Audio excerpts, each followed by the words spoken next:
Your ability to tell a powerful story can be a great difference maker in your interview and your quest for your dream job. Do yourself a favor and have 2 or 3 great stories ready to roll off your lips when the opportunity arises. I have a go-to story whenever I'm asked about a difference that I have made in the life of a student or how I have forged relationships with parents. It goes like this.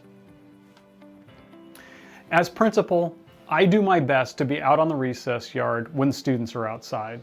This allows me to get a vibe for what's going on and to solve problems while they are small and before they find their way to the office.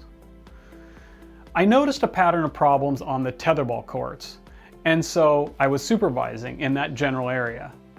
A 3rd grade girl named Tammy started to get into an argument with one of her classmates.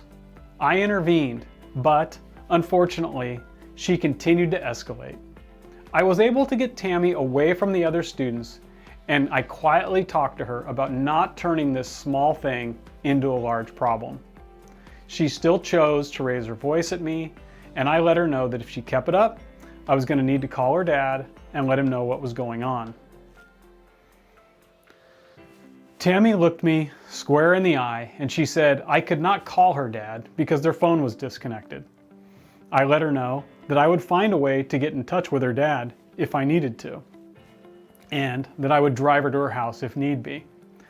Tammy said that I would not drive her to her house because I was afraid to be in her neighborhood or to go to her house. I took the challenge. I walked her to the office, got her address, and we got in the car. I drove to her house, knocked on the door several times, and eventually her dad answered. He was very young.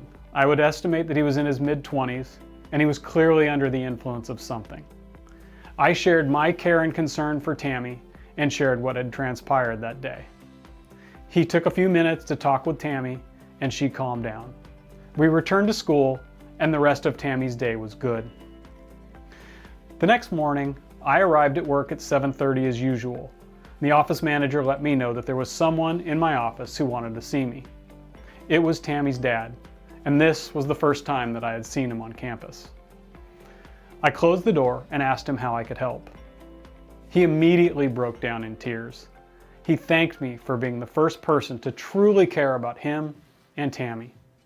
He shared that he had not had a dad in his life growing up and had no idea how to be a good dad. We had a long conversation about parenthood and life. This conversation was a turning point for Tammy, her dad, and for myself.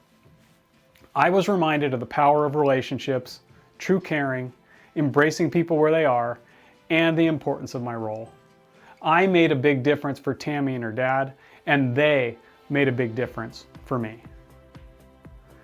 This is a true story that I can tell from the heart and that I've practiced telling. It's a story that can be used as an answer to many different interview questions. You'll notice in my answer that I start by identifying a problem, I then explain the actions I took, and I close with the result that came about because of the actions taken. You have countless stories. Play them back in your mind. What is your most powerful story around helping a student or a parent?